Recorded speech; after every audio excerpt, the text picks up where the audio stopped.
have, I believe, CHP behind this, and we're going to go up to Desmond Shaw to find out more about what's happening here. Des?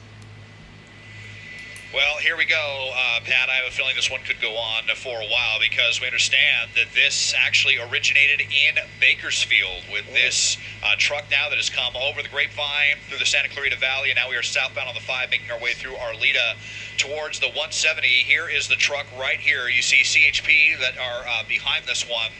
So it's already transferred through several different divisions of the CHP, and it sounds like this was taken while someone was filling up the gas tank on this huge truck. So it's one of these semis. It carries one of the containers here, maybe like something you might see coming to or from the ports. Obviously not capable of very high speeds, but going pretty fast for a truck like this to be getting up to 75 miles an hour. Obviously not designed for that. Not sure what that is that's flapping off of the back of it. But we got to pursue. And southbound on the 5, we'll see what they do here. Getting into the middle of the freeway, coming up to the junction of the 5 and the 170. Pat, Chauncey, Mike. And Desmond, we understand you said they were filling up at a gas station. This all starting in Bakersfield. And the semi, I don't know if we can zoom in and see the letters on the back of that, or maybe a company or something. It looks, see. For those of you who are tuning in, thank you for tuning in. I want to thank you for tuning in.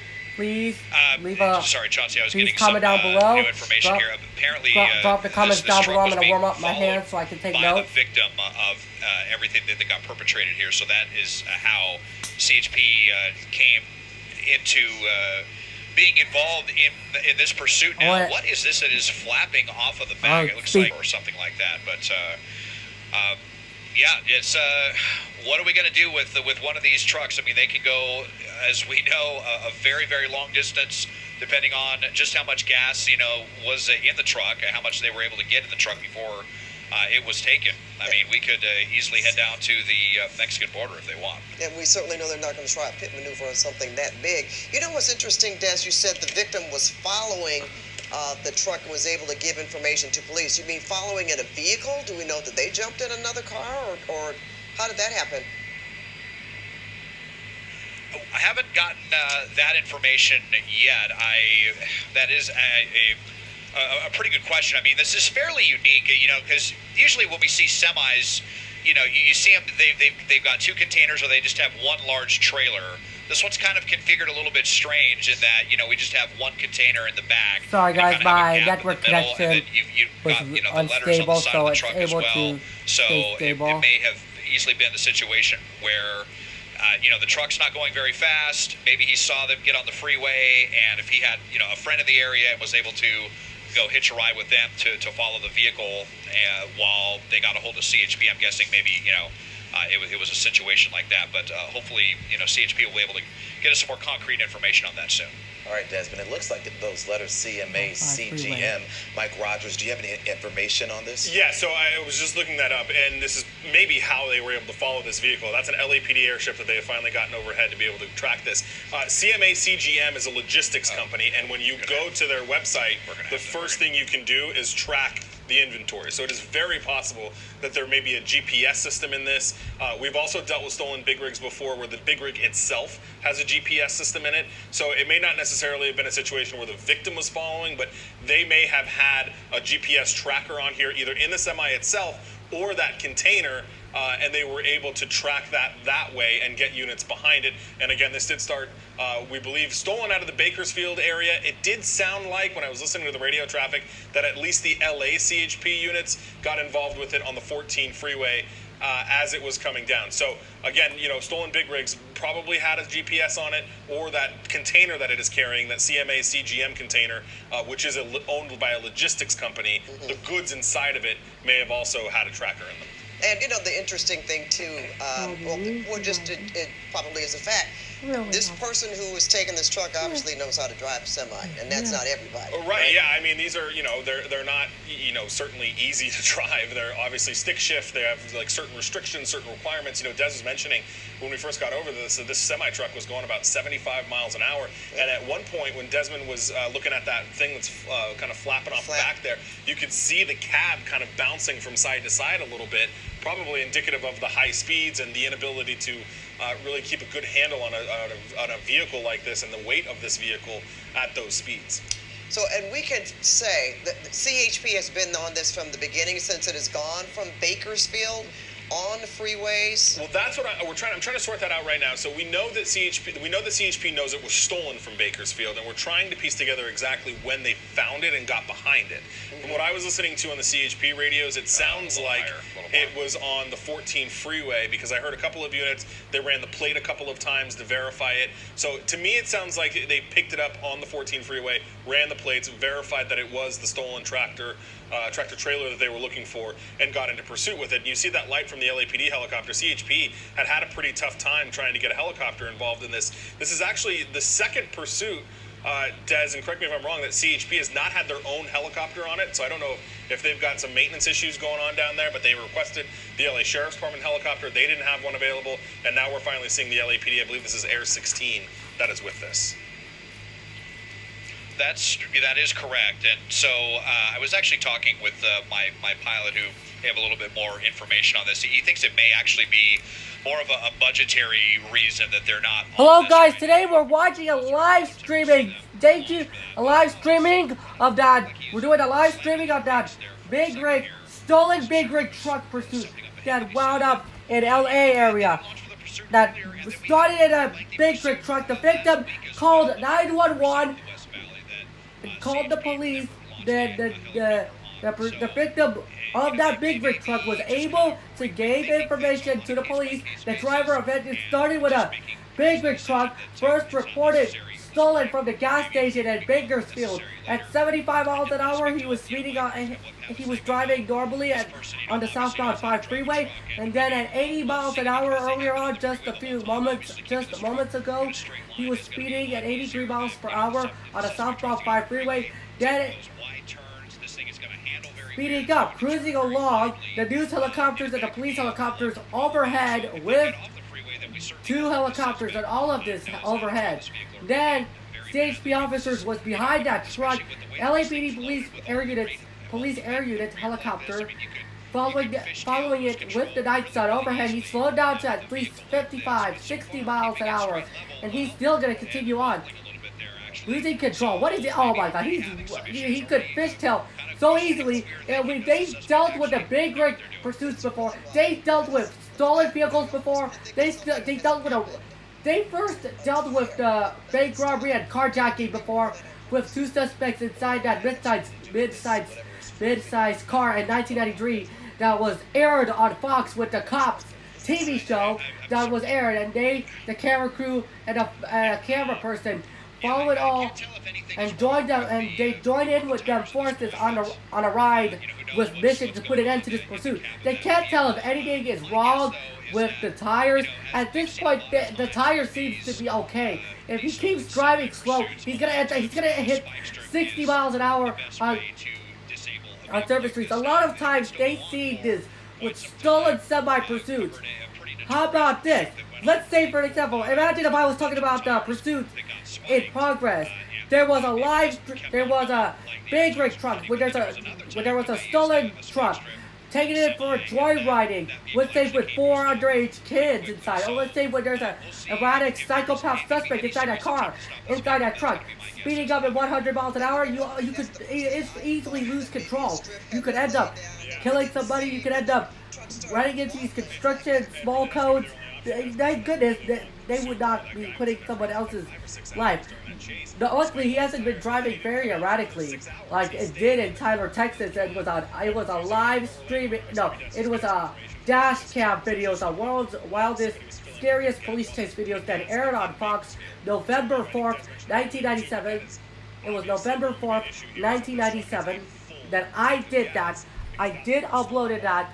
If you look at that, check out this video pops up here. If you're gonna be interested. The LAPD the CHP still holding traffic and making sure nobody's involved. Thank goodness, it's a time of night. That happened 2 years ago, and excuse me, my eyes have been my eyes is getting irritated. And we know who this person is. That it's a male suspect, or they believe that we do know. We're assuming. Unless the purpose is if they're trying to get away, but luckily he's not getting away. He's going to continue on. The vehicle, they came to the gas station and the truck was stolen. They just walked up on one thing. They don't know that obviously. Look at this! What is... Hopefully there are security cameras in there at the gas station. The victim did call 911 and then called the police. The victim was able to give information to the police. Now transitioning onto the eastbound 134 freeway. Tip the truck over also. If you tip it so hard, you could obviously, we don't know what to tell you. You could obviously lose control and lose the trailer. You could speed up at 100 miles an hour. Now he's on the Glendale area, 134 freeway eastbound. Look at his cars. Not being involved, not being a hero. Wow, wobbling and making sudden movements, weird moves that this is going. This thing could possibly be top heavy. It could easily turn over if you took the curb at fast. They don't know if the suspect has driven a semi-truck before or has experienced this. They talked about this earlier, and they mentioned it with a stolen truck. Why would they steal a semi-truck in this particular semi-truck? That could get up. This is side of being of the truck being a logistics company. This is like why would this person steal this truck? They're inside of logistics company. CMA.com. This is like CMA.com or something. I can't tell. My mic on this one. So eastbound here on the 134. And eastbound on the 134 freeway. You have to wonder that they're doing a round robins and like it is, and they're making sure nobody's involved in this pursuit. There's gonna be so many units passing all of these buildings. CMA,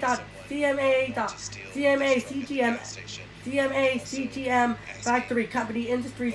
This is like a logistics company. Why would someone want to steal this truck at the gas station? You know that's a crime, that's a felony. You could go to jail for that. Or why would someone steal a car and they'll take it for a joyriding and then inside of this, all of a sudden, this is like the carjacking crisis when they do it on the news investigation reporters, like cover stories, all across the U.S., all across the country. Sometimes when they do that and news TV investigates, they're having an interview with the police officers or going undercover on a news investigation documentary. They have to, so to speak, there's many issues going on. Their guess is about to, the person that took the truck, took this for joyriding, they can't be seriously thinking, oh, if you're going to steal something like a car thief, back for a diamond, you're not able to be getting away and fast. They're gonna think hard. One way or another, there's no hope of anything. Like whatsoever. This is why they can't even think. This is what's going to happen here as of today. As of right now. As well as possibly that there is the steel that sticks out there. Short thumb in the particular with the logo on the back. That hasn't had an orthodox configuration like the other semi, because that's what makes them say, for the past experience, they are usually dealing with people that have serious issues with the carjacking. They know this truck was stolen in the Bakersfield area. It has certainly traveled a long way, crossing underneath the 2 freeway. He's gonna get onto that. I guess not. No, they are. Yep, they are right back there, and LAPD from the air as well. You know, LAPD helicopter following it all with the night sun overhead. 3 units in trail of that.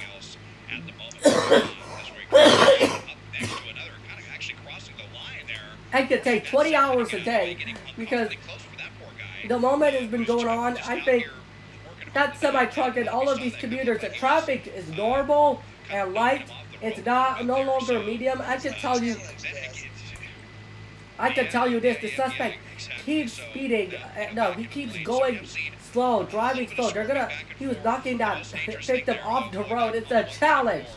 They're up for a challenge. Why would they? They have seen swerving back and forth. The most dangerous thing on the 134, if he would have tugged the wheel a little bit, turning back there, this have gone badly for the truck. On even the ground, it's amazing that that didn't end with that overturning.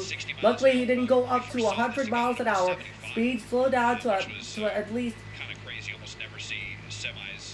60 miles an hour. And at first, they got up to about 50, 60 miles an hour. I thought we were just going to stick with the freeway. Frankly, I had a feeling this was just going to go to the Mexican border. He's going to keep speeding at 50 or 60 miles an hour. He might have a chance to enter that Mexican border. I don't think he's going to, because I could tell this has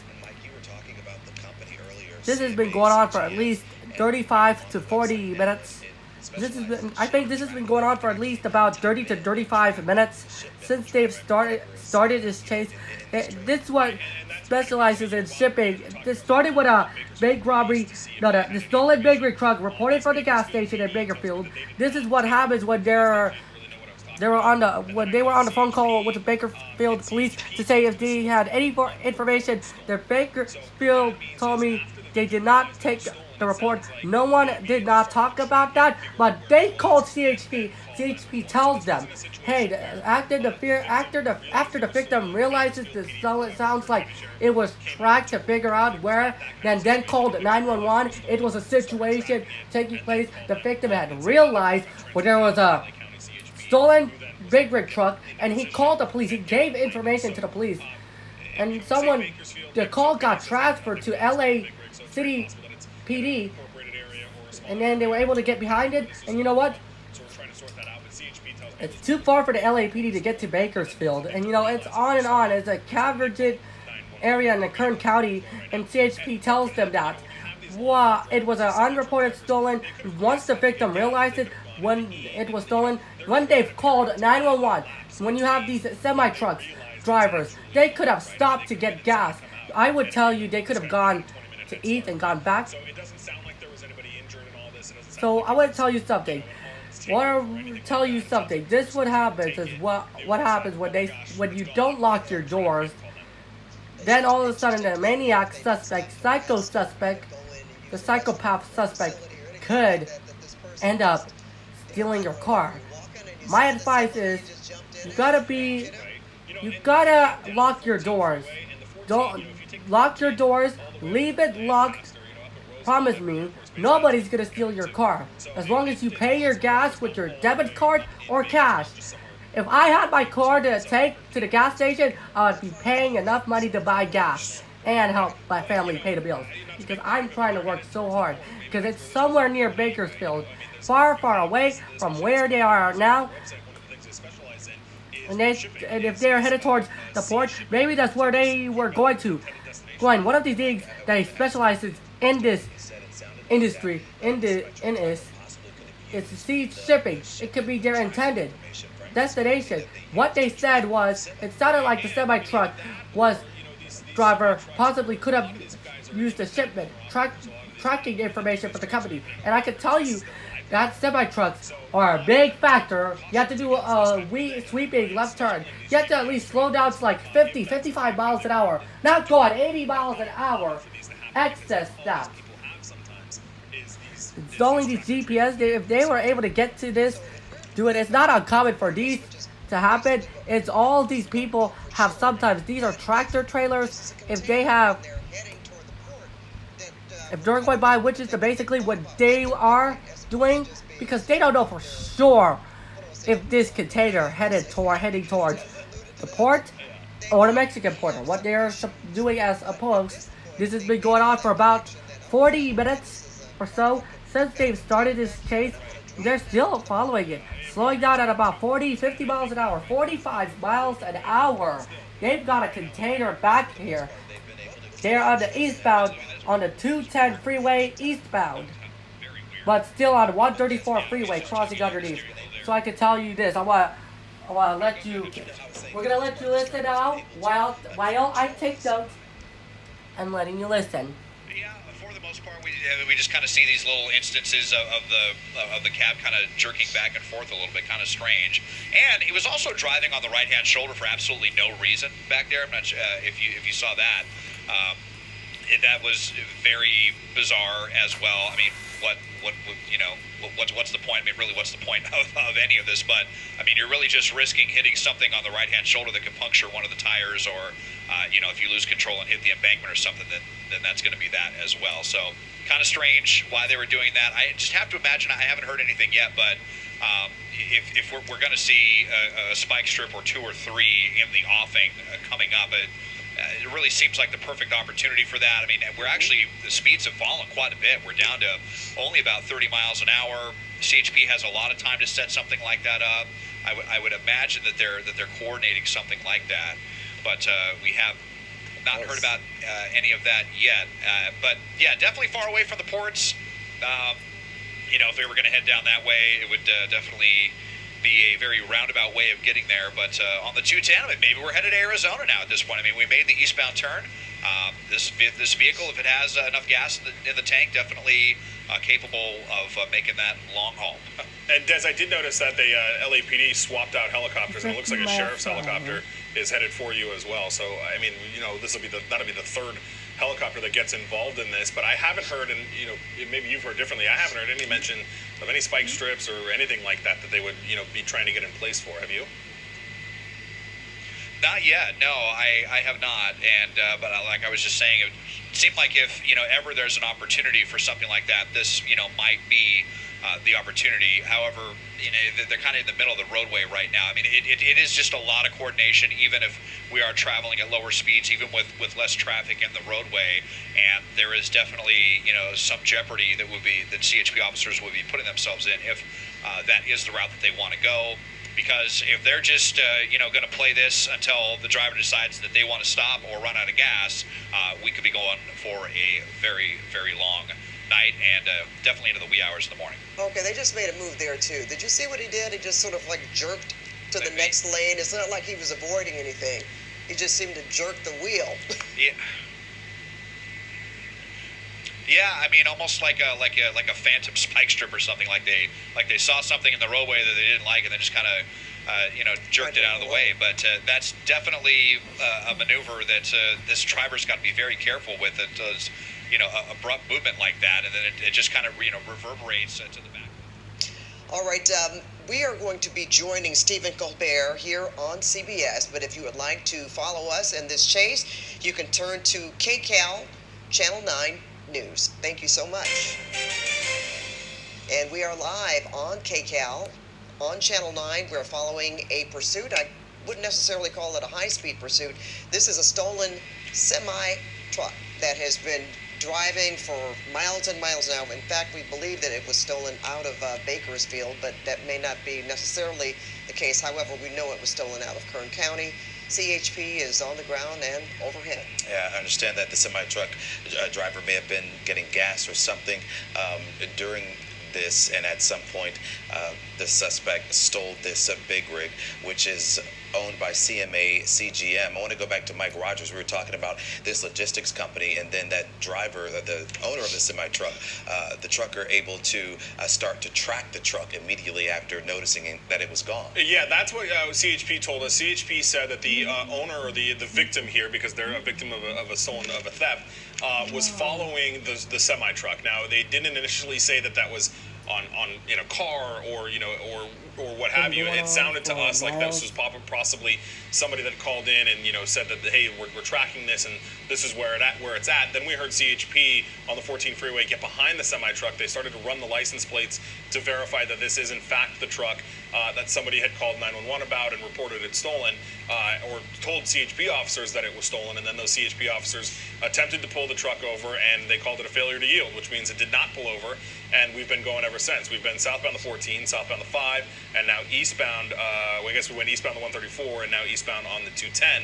As CHP continues to chase this, there's an LAPD helicopter overhead, and this guy it's a truck that is going to be problematic for the CHP to be able to bring to an end. We've talked about spike strips. They've used that in the past. The problem is they have so many tires on these big rigs. You have to be so deliberate with spike strips. We've talked about how difficult spike strips can be on the freeway. There's a lot of wiggle room for the suspect to drive around them. It's hard to get in front of them. There's other cars on the road. So there are a lot of challenges with trying to bring a truck like this to an end, to a pursuit like this to an end. Of course, they're never going to, do a pit maneuver or on a big rig like this, but all to say, it could be pretty difficult. Okay, why is it so dark out there now, Des? Did the chopper stop with the night sun, or?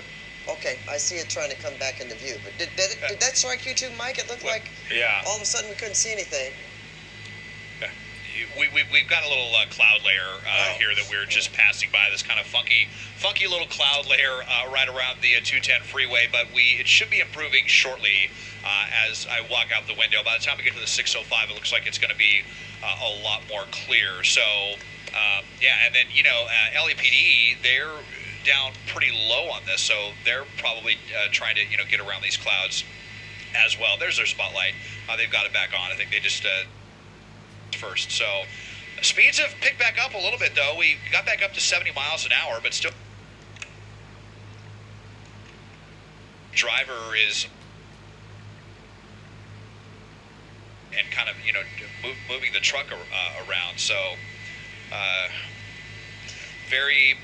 very strange one here. Still no word of spike strips or anything, but what was the point of deviating from the 5 freeway to the 134 on this one? Because we've been on the 5 all the way from Bakersfield, and now we've transitioned onto the 210 freeway. If they're just gonna take this to the end, then it's gonna end in the 10 in Redlands. But we have a lot of other freeway options before that: the 605, the 57, the 15, and the 215. So.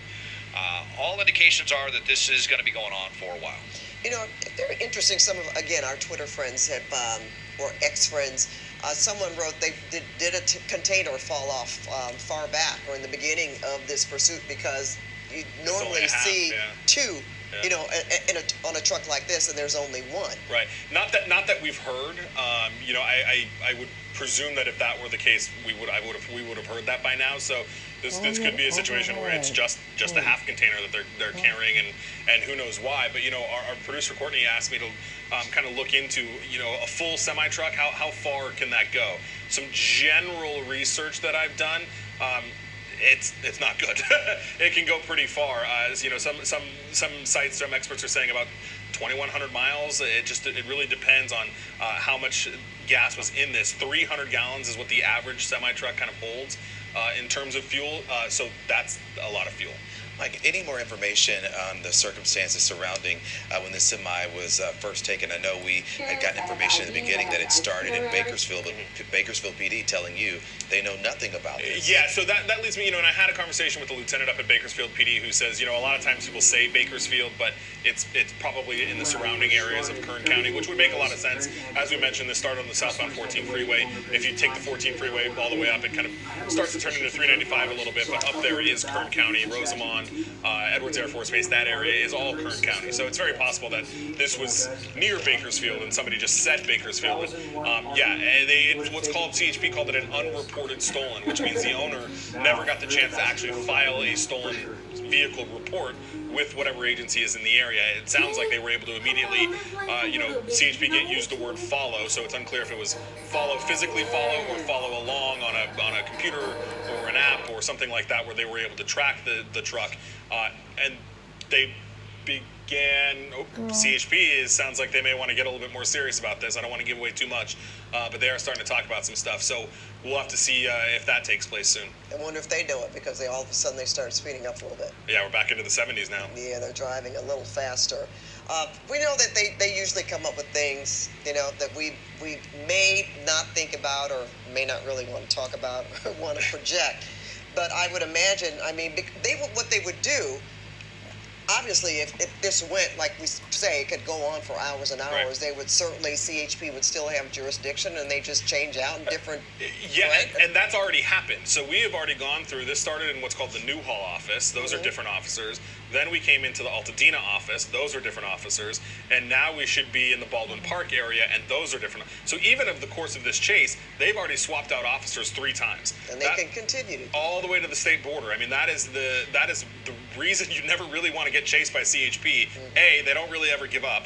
And B, they've got the resources to chase you across the state. I was going to say they don't have to give up. Right. They could just switch out and they put other Forever CHP and ever. units Yeah. on there, Yeah. and it's ongoing. As long as you're in the state of California, they will be behind you. And Desmond alluded to this earlier. You just have no idea what this suspect is thinking. I always think, how did they think this is going to end? And they may not even care. Desmond had mentioned about maybe having some mental issues. That's certainly the possibility. They could be out for an evening, or an overnight joyride, knowing that this is not going to end well for them because they are going to be apprehended at some point, and what goes from there. So that said, if we try to get into the psychology of people behind the wheel of these pursuits, for this there's no particular rhyme or reason, because we don't know what's in the vehicle first of all, and what they could possibly. It's not as if, we just committed a robbery or burglary and they're going to be after me, so we're going to get away, and there's going to be several of us in the car and we're all going to disperse if they stop us and get out and try to do a foot bail. That's not the case here. Or if the suspect even knows what the semi is carrying. Right. Well, and I was going to mention that too. We've dealt with it both ways. We've dealt with, you remember the big jewelry heist up on the 5 freeway in the Grapevine area. They stole it out of the back of the truck. They didn't steal the truck altogether. Right. But then a couple of months ago, I worked on a story where they did steal the entire truck full of walnuts, because apparently that is a hot commodity as well. So, who knows if this person knew what was in the back, if it was a crime of opportunity, if they'd been staking it out. We definitely have seen it kind of all of the ways here. So who knows what this person was doing. Well, do we know more about this? And I want to be clear, I believe that the semi-truck and the trailer are probably owned by two separate entities, right? They usually, contract out the drivers to pick up the trailer and take it where it needs to go. CMA-CGM is a logistics company that is tasked with delivering goods and services to various ports, to various, however they want to get them across the country. Not specific. All right. And Mike, I'm on the website now. It literally says, "What are your needs?" Right. And it says we operate in over 160 countries through 755 agencies and design and implement solutions to take care of your cargo right across the supply chain. Right. But it does not say specifically what kind of cargo. No, and it looks like basically if you were a company that wants to ship goods, you would contract this company to ship those goods. And even on their website, you can put in your tracking number and see where your goods are. So I would venture to guess that either the driver's got GPS on the semi-truck, or there's GPS within the container, and that's how they were able to pretty quickly, get their hands on this. So, Des, we're on the 210 westbound. What's the possibilities here? What other freeways are coming up? Different routes that this driver could take. Due to a weak 210 network. eastbound here, so we just crossed the 605 not too long ago. Next will be the 57, which is where, for many years, those of us that have lived in Southern California for many moons, remember that was basically where the 210 used to end at the 57. It went to Foothill Boulevard and it terminated, but everyone would pretty much have to divert to the southbound 57. Of course, the freeway now extends all the way to Redlands, Palm Springs. Heaven forbid if we go that far this evening. So those are the freeways, we'll be crossing the 57 and then actually the 15 and the 215. And so we still have, a few junctions, but we've just been noticing this truck, he's over on the far right lane, then he's over to the left lane. Definitely strange as far as the semi-pursuit's going, just thinking about how some of the other ones have gone. They usually just stick to one lane, for an entire pursuit. And that kind of makes me, worried that if CHP does try a spike strip at some point or something, that this person does seem to be, pretty adroit at getting the truck to move out of the way pretty quickly without flipping the truck over. So, what you were theorizing earlier, Pat, maybe the suspect does know what they're doing here as we make our way now through Glendora. So we will be at the 57 soon, but again, just wondering, are we headed somewhere? Is there any, reason, any method to this madness for transitioning away from the southbound 5 to the 134 and the 210? Seemed kind of calculated, or was it just a random maneuver? Are we headed to Arizona? Gotta wonder. Oh, now we bring up Arizona. Oh. Well, okay, Des, since you brought up Arizona, sir, let's talk about the possibilities then. We know CHP will follow you all across the state. So then what happens if it crosses state lines? I imagine that they will contact their state troopers long before that. Probably once they get east of Palm Springs or Desert Center or way out there or Blythe, pretty close to the Arizona border, they will definitely be on the horn with their compatriots in Arizona, letting them know about this. And well, we certainly know that Arizona can be awfully aggressive when it comes to stopping pursuits. I mean, they have things that we don't even have here. This crazy contraption that comes out of the front of the cruiser that can go on and actually physically lock onto a suspect's wheel. I don't think they would do that with a semi necessarily, but from everything I've seen, it would definitely be in the suspect's best interest to end the pursuit before they get to Arizona. That's for sure. Right. Understood. Mike, you getting anything new over there at the desk? I'm listening to CHP trying to coordinate, getting something in place. They're trying to get some. Sorry, I was listening to something else. They're trying to get units ahead of the big rig to set up what they want to set up, but it doesn't look like they've been able to do that. I do believe at one point that there was a spike strip attempt that the unit. And I don't think it was a full-on one, like they were able to get it across the freeway. It sounds like CHP unit was trying to get in place with it, and then he passed them, and he wasn't able to do that. So they're trying to coordinate some more stuff, but we're kind of come in soon to the inland areas at CHP, and as we know, out in the IE, San Bernardino County, Riverside, they get a little bit more aggressive with chases. So that's very possible that will happen as we come through the San Dimas area right now. As soon as we cross that state, or the county line rather, that's when the inland CHP division will get involved. Mike, you talk about that attempted spike strip. And Pat, do you remember when you called out that sudden jerk? I wonder. Yes. Well, he's made several. I say he, because we've seen the truck wobbling, which now it appears that they could have done that on their own.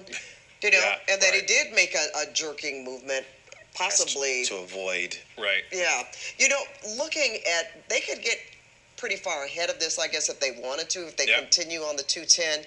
The problem is, I guess, Mike, but maybe this would be less of a problem if they could see the officers actually with the spike strips, because that's what they normally do. They notice that they are there. Right, and swerve. And try to swerve to avoid. Last minute, and that's what's hard with the freeway. The freeway is so wide. Those spike strips are never going to make it all the way across to be able to effectively do that. Now, the only thing you could hope is that with a big rig, he turns the wheel left. It's going to take a minute for all 18 or however many tires to get left, so maybe you'll catch the back few or something like that. But I want to show you some video, Pat. Actually, one of our photographers was on the ground coming back, Lori Fernandez, coming back from the mountain line, and she actually saw the big rig coming at her from the opposite side of the freeway on the 210 freeway. So I think there's the video from Lori as the big rig came down, and you can see it's moving at a nice clip. I mean, you've got the three CHP units back there following that big rig. So that's what drivers are seeing as they're going down the freeway, going home, wherever they're going. You've got this big rig barreling down towards you. And now, 57 miles an hour. That's still relatively, I guess, high for a semi. And Desmond, the way that the suspect has been driving, and we've seen, weaving and wailing at times, and now we're inching closer to midnight here. So not a lot of cars on the road. So that's, we're thankful for that, because that takes the danger level down just a little bit. Yeah, absolutely. I mean, in fact, if we haven't seen, any vehicles passing this person right now, and that's almost certainly because the unit that's in the back is running a kind of a rolling traffic break where they're going back and forth across the freeway, making sure that no one comes up and gets involved in this one. So that's why we haven't seen anyone passing the suspect right now. Sometimes they'll also hold on ramps when they get close, especially if the suspect's on the right side of the road, as they have kind of had a tendency to do, where they'll hold the on ramp to make sure that no one gets in ahead and interacts with this person in any way. I mean, we saw earlier they kind of looked like he was almost looking like he was trying to run that other semi off the road. Look at the last second, kind of cutting right there as well. Getting kind of close behind that guy as well. So definitely kind of weird that there is, even though we are in a big vehicle. We're not going 100 miles an hour. There is kind of a weird level of aggression with this suspect here. You know, we're showing some video taken earlier, Des, of the driver wobbling the truck, and I think we could probably determine at this point that they were doing it on their own, and it wasn't necessarily because making contact with a spike strip or something, or even something on the ground, because we've seen this more than once. We also just showed our viewers video of this semi-truck driver pulling up to another truck, almost in a challenge, so to speak, maybe trying to move them off the road. And just now you described... Okay, yeah. Guys. Yeah, I couldn't tell if that was successful or not. I know. I think Mike and I heard him talking about that on the radio, and we'll have to listen if they say, good spike on that. It didn't really look like it to me, but if they were kind of hiding in the darkness there, kind of lying in wait. Well, you know what? Here, as I zoom in on. No, I thought I saw something in that front tire there, kind of in the middle section, but. Not sure if that was successful. It didn't really look like it from my. We're listening now, so we're back now. This was a pursuit took place right now. The pursuit went on for about 45 to. This pursuit went on for about the past 45 to 50 minutes. And I'm told now that since the police started this chase, the news media agencies was on the ground capturing it. The news of the big rig truck stolen. It started half an hour ago. Went from the 210 freeway here.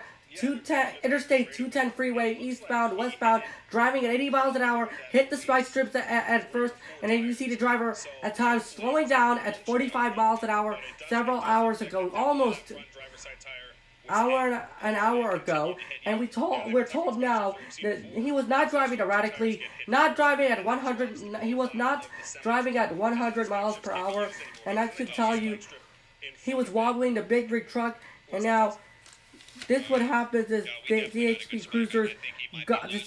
cruisers went around, drove fast around the suspect that was driving slow for the last several minutes. And I can tell you, this is a stolen suspect. And so they were setting up a spike strip earlier on to cross underneath the 605 freeway just 20 or 30 minutes ago. He crossed underneath the 605 freeway just about 20 or 30 minutes ago.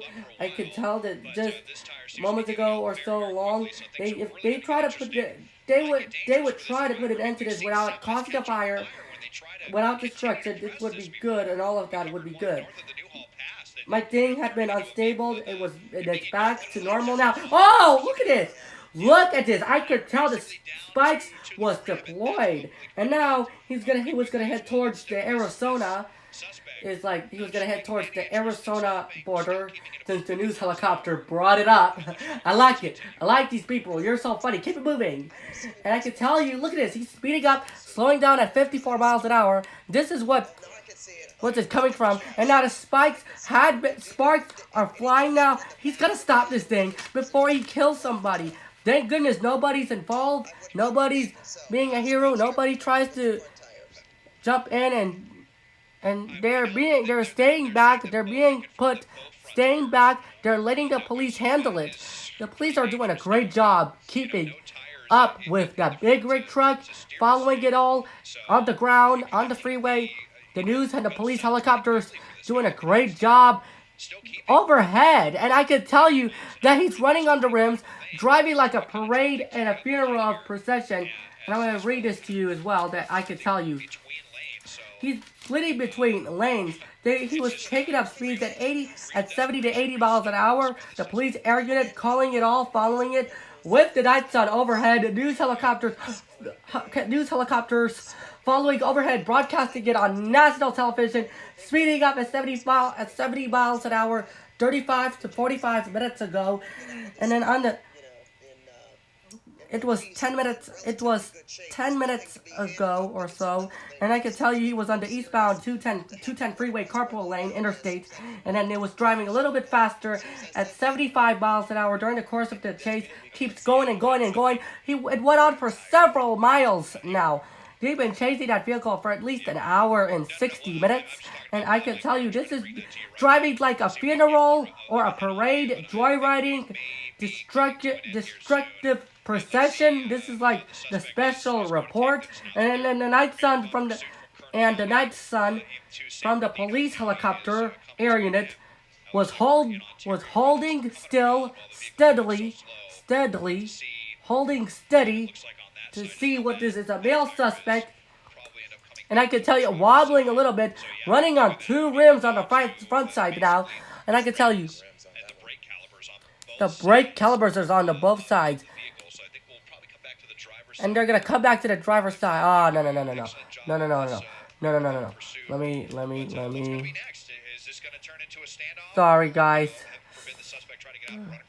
The suspect is there. God forbid if the suspect is gonna try to get out and run across the freeway. They've seen that too many times in Southern California, and as well as they're going in a situation.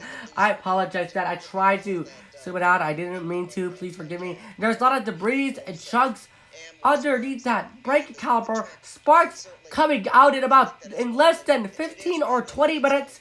It will catch fire in the next 25 minutes or so. Look at this. It's been damaged, decapitated, and it's at about 20 miles an hour, almost at 25 miles an hour. This is like a slow speed chase. The law enforcement is concerned about the suspect could get burned. It could possibly catch fire. Then the further the CHP had been notified, the person who owns the truck is the victim. There may be it could be maybe some weapons inside that's locating that they're contending with this everywhere. A lot of police agencies, the highway patrol, state trooper highway patrol agencies, all across the country, 160, 200 agencies across the U.S., across the planet. And I could tell you, this is why all over the place. Oh my goodness, doing a round robin like a CHP truck. This is not a sports car, boy. It ain't nothing. You're driving at 80 miles an hour. This truck driver is doing this, not being able to drive fast after the spike strips was deployed in less than 20 minutes or so. In the next hour, it's gonna catch fire, and it's going back and forth. They were kind of randomly. It's hard to say that, and we have to imagine losing control of this vehicle. I mean, hope and pray that it doesn't go into the center divider. How much longer can this poor truck take? My connection was unstable due to that network. I'm back on it. If you guys could hear me, thank you guys. It was lagging. They're extremely concerned about the outcome of the big rig truck that belongs to that victim. That doesn't belong to that troublemaker.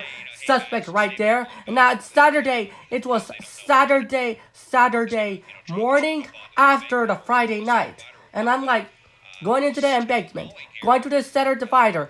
What's been going on still at about 12 to 15 miles an hour, 16 miles an hour. Is not giving up just yet. And I can tell you, again and again and again, he keeps wobbling. It could easily catch this truck on fire if they're not careful. They're going to say this. They were talking about how could this become very dangerous for this suspect. Eventually, the sparks were coming from both sides, and I can tell you, this one's been on, and especially on those rims. Wow, he could possibly. They cannot see this too much longer. Cannot. It's good. I want to warn you. It's extremely graphic for these viewers to see. If you're gonna take this seriously, please watch it. It's so scary and horrifying when there's a fiery car crash on fire. Trying to get a little bit more dramatic. They've been really wanting to see inside of this cab, not able to get a look at this driver. This is the driver, the male suspect. They could not get a good view because the windows always tinted. They're panicking, seeing a lot of body motions, like a Ace body structure from the Acura. I loaded the 2009 Acura 5-star crash safety vehicle to drive home for the holidays sales event. I want to thank these two people for commenting down below on my YouTube shorts. And now at 35 to 40 miles an hour, How much longer can this go on? This is pretty well made. And imagine you see this driver eventually killing somebody or driving very fast at 55 miles an hour. And if you go fast and if you keep driving with a brake calipers, the smokes and fire would catch on fire. It will be crashed and damaged because of that explanation to do.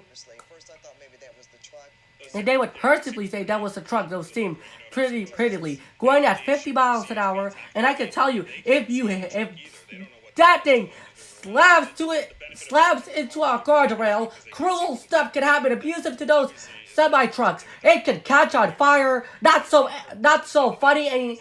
It's not so funny anymore. This is out of control. Not so funny anymore. Not a laughing matter anymore. This is very dangerous. Not anymore. That he can keep going, speeding up at 53 miles an hour. And now look at this. He's weaving in and out of a roadway. The protection. They needed the protection to stop these. To put an end to this, to box that suspect in, and the pit maneuver not gonna work on that big rig truck. If the suspect wants to be destructive, and be cruel and destructive and abusive to that stuff, please. He could the suspect could actually, he or she could do it. Sparks flying, and probably there's the ones in Cucamonga's office area. This is the ranch that they were in. They believed there was a Baldwin Park area that more sparks were coming out of the truck. After that, after the spike strip happened in Baldwin Park, kind of coming into Ontario 50 miles an hour just a couple of minutes ago, and we might. Then makes you wonder, they can never really figure it out. What could this person be thinking? Sparks flying, capturing it on fire. Now the suspect could pay the price for what he did was very wrong of a pursuit. When I was at my own age, I've gotten to the point when I was being kind of out of control. I have to pay the price for my bad behavior actions, for laughing, destructive when my little cousin gets in trouble. This is what's going to happen when this is not so funny anymore. Not funny anymore. I can tell you that this is not a laughing matter. They thought they were going to be near with the end of this. What with the truck physically incapable of, how could they allow this? And the CHP coming to get involved. More units. Oh my God. Smoke is coming from that. The front engine will catch on fire in less than 10 or 15 minutes. Within the next 5 minutes or so, he's gonna continue on and on again. Imagine it once that falls off, that's gonna disable the truck, and it's gonna be a standoff. Or he could run out of the truck, get out of the big rig truck. How stubborn and absurd with the suspect refusing to get out, not stopping. As you can see, the tires seemed to be okay. They were intact earlier on, a couple hours ago, and now that vehicle, as he ran off the side of the road, and I want to show that picture that we're seeing, wow, wobbling, and now as you can see, this is what he was doing earlier on. Ran over a spike strip, and I could tell you, front two tires that took out. He kept going and going and going, wearing it down. Not enough. They're gonna do some rear tires. 8 rear tires. 8 rear tires. That's gonna be deployed in the next 30 minutes or so. I could tell you, this is gonna bring to an end to tomorrow morning. It's past Friday night. It's been the past Friday night. Well, we'll see. Maybe if we can work it to the other side. Wow. It happened on February 22nd, 2024. It was unfolded across the countries. That suspect hijacked the truck. He did hijack it. And now, look at this. Also, jeopardizing his life and their life. And I can tell you, look at this. Sparks are flying. It was a little bit. Now it's a lot. And now it's going to catch fire. Oh my God. You got it. Oh my God. This is so scary, folks. You can keep watching this, and I'm going to let you listen now. Let's let's go ahead and watch and react to it as well. Keep watching and react to it. Let's listen now. Like this was almost done on purpose. This Yeah. is, you know, I mean, when I say on purpose, I mean with crews Wow. and pyrotechnics. This Right. is just Professionally, unbelievable. yeah. And yes, and this person has got to see and feel now what's happening, I would imagine. So, Sound you know, Desmond, you were talking Yeah, about how we have seen people with issues. You know, Right. that might certainly be the case Wow. here because they don't seem to be, they're not trying to stop. It doesn't look like it. And That's they've great got, there. it's got to be just, He's going to catch the embankment on fire. Oh, boy. They're going to catch the. Okay, Well, no, it did it's stopped, stop. but he stopped right on the right hand shoulder now, and he's out and running on the embankment now. So finally out of the vehicle. At least the pursuit is over, and the suspect safely out of the vehicle now. So now see if they're going to probably try to hop this wall, but this is a pretty tall wall right here. So CHP is going to follow him up this kind of wooded embankment right here in Rancho Cucamonga on the border of Ontario. We'll try to come around to the over the freeway once we get a chance. But look at that semi engulfed in flames. Desmond, this looks like a pretty steep drop too. I'm looking here if he tries to get over this wall. well, they're right behind him. Where there are we the go. canines? Oh boy, they just got over the fence right there and took kind of a fall, just running on adrenaline right now. But they're going to catch up to this guy. Is he out on Hermosa Avenue? You can see, I believe that's the spotlight from San Bernardino County Sheriff's King, Deputies helicopter, 40 King that has joined. Oh boy, running up to a home. into someone's, right here off of Hermosa Avenue, just south of the 210 into this apartment complex. Looks like they are pretty winded. So hopefully we get some officers in here and bring this madness to an end. Well, if they had canines, this would be a great time to use them, wouldn't it? Yeah, they're talking about they've got one. They're talking about getting it up there and getting it released. The problem is someone's got to push that canine over the wall that the suspect jumped. It did look like are those flashlights running up behind him? It seems like they may be close. Close, yeah. Yeah, because he's taking back off now. So But Desmond, what do you It's on fire. see? Well, we're just have to cede this airspace to the authorities. There we go, out of the parking lot. You can see the smoke coming from that semi. Just widen out and see if we can see both. Oh, it looks like they were trying to maybe carjack another vehicle there. They're going to have them here in just a moment. They're getting ready to surround the suspect. It seems like it would have been a great opportunity for the canine right there. But coming around, but there's going to be another officer is probably going to meet him here on the other side of this driveway, just trying to catch up to this guy still out here running. We saw it looked like they were trying to get into vehicles. Oh, they've got a taser trained on this guy right behind the house there. They're going to get him into custody right here. It looks like right behind this condo complex. Wow. What is happening with that truck? right, and the fire there on the side. Let's go ahead and widen out.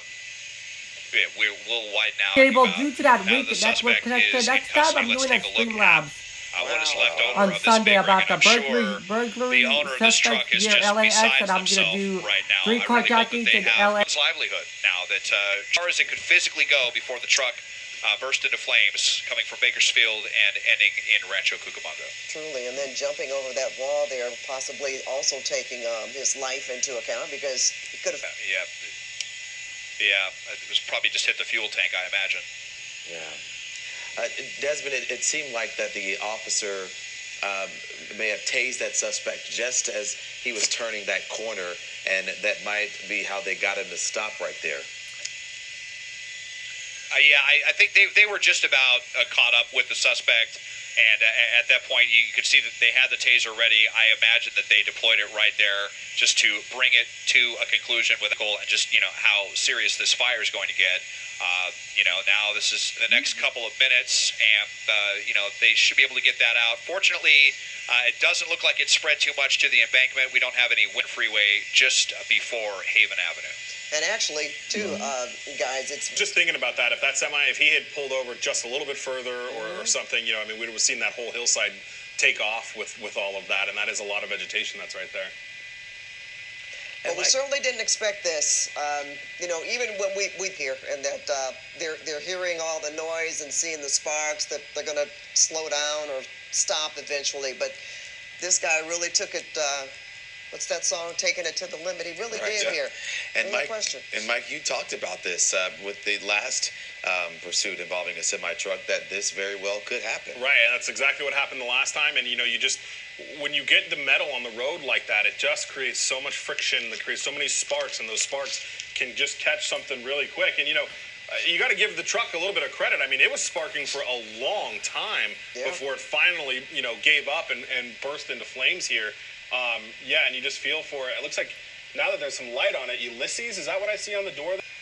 So, on the door, as well as, the license number there just below it. So, wow. Just, It's a fiery the dangerous worst kind of pursuit. night It's so for the owner of shocking. this truck, who's already been through so much stress. So it's been a shocking moment before we keep playing. This is what happens when the suspect when it's a spike strip and the suspect been stubborn, refused to stop for the police. And I can tell you the fire crews are gonna put out the flames. And I could tell you, and I apologize for that unstable due to a weak network connection.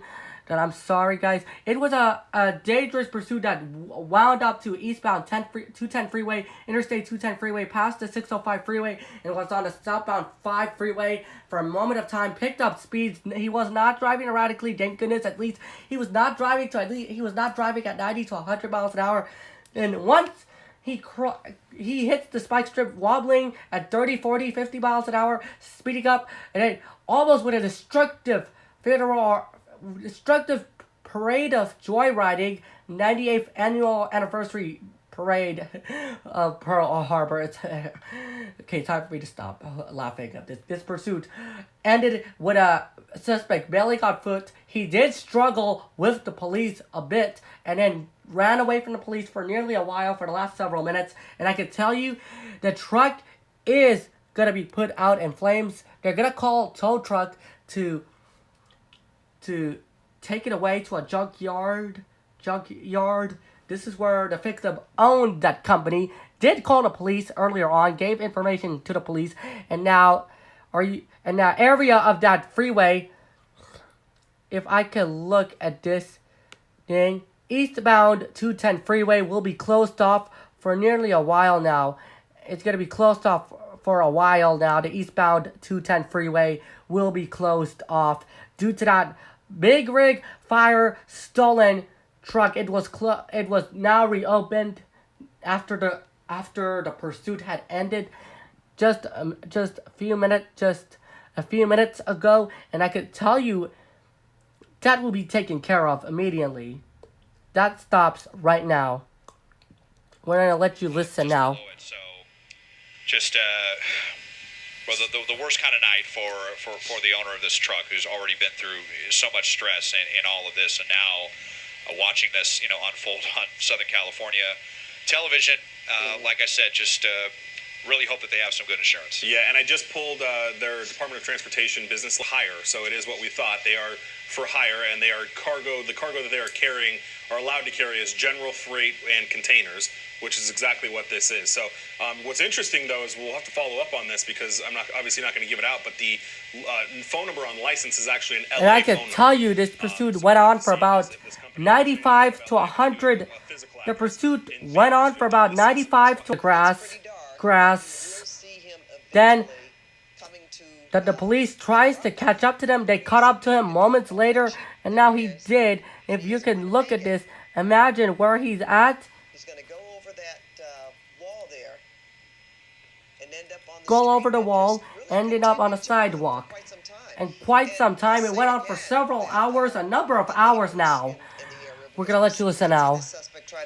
And we leave you with that. The truck department coming now. As we're gonna let you, we're gonna leave you here with that pursuit and the announcer saying, "Thanks for watching. We'll see you in the live streaming tomorrow afternoon. Have a great weekend, and we'll see you on the live streaming on Sunday. Have a great weekend. See you later. See you tomorrow. See you later. See you tomorrow. Have a great day. Have a great night. Have a great weekend. We'll let you listen." Overhead. this truck is on fire. Probably heard the screeching tires. And to think you could probably see the light from the flames and thinking, what? Mike, in these situations, and you talk about strategy, once the fire department gets on scene. Right. Yeah, the fire department actually, the reason it took them so long is they had to come up wrong way on the freeway because of the traffic and trying to maneuver through that. Now, in theory, this would just be a straight water situation. They'll be able to get some water on it and hopefully put it out. If it's stubborn, they may have to use foam, depending on if there's fuel burning or what have you, especially since you're near an engine compartment. But you see I believe that's Ontario Fire, or Rancho Cucamonga Fire, I think maybe San Bernardino County, that contracts with Rancho Cucamonga there. But they're on scene now, and they're getting these lines out from the engine here to hopefully get some water on that, and hopefully this is done and over soon. And as we mentioned, though, unfortunately, that truck is going to be an absolute complete loss, and whoever was driving this is stuck on the side of the road in Kern County somewhere, after their truck got stolen. And if they're watching this, then they see what's happened, right. And that just got to be really and the other thing our producer heartbreaking for them. Right. The other thing our producer just pointed out is when you have semi-fires like this, when it is completely destroyed like this, a lot of the material begins to stick to the freeway, and it takes them much, much longer to be able to clean up the freeway and get this semi-truck off. We've seen them on the 5 freeway, Des, right in the Grapevine, where it takes them hours and hours to clean up semi-fires. And tell us again, Yeah, Mike. absolutely. Oh, the freeway, Des, where are we again? We're on the 210 near the Haven exit on this eastbound 210. So Okay. The Rancho Cucamonga area, not too far away from Interstate 15. Fortunately, for LA drivers, this is happening, into the overnight hours, and this hopefully, won't be affecting the morning commute at all. It's also on the eastbound side, and all the morning traffic is on the westbound side. So at least, there is that modicum of good news for LA drivers, worried about how this could affect the morning drive. And I mentioned that, Desmond, because we want to make sure our viewers tune in at 4 a.m. to KCAL News, and certainly pay attention to the traffic reports. But we were just wondering if some of that material left from that truck could still be on the road. Even in just a few hours from now, if it could be burned into the cement. I guess we'll have to find that out maybe momentarily here. Yeah, sometimes with these situations, they actually need to get some Caltrans engineers to come out and actually, inspect the concrete to make sure that it didn't suffer any kind of severe damage. So, it is possible that this could be here into the 5 or 6 a.m. hour. They're not even going to begin to clean this up for a while, and CHP is going to be conducting their investigation, as soon as the fire is out as well. So, this certainly could be something that could be a morning signaler. We will see how that plays out on KCAL Morning News. Yeah, this chase with the semi-truck coming to a fiery end, but finally over. That's right. Well, Desmond Shaw, great job as usual up there. Mike Rogers, Chauncey Glover. We want to thank our viewers for staying with us through this pursuit. We started on Channel 2 and ended up on Channel 9. We're going to bid you all a good night, return you to regular programming, but make sure you tune in to KCAL News Mornings beginning at 4 a.m. for the latest on this incident and, of course, on the traffic situation. All right, we'll hope to see you tomorrow.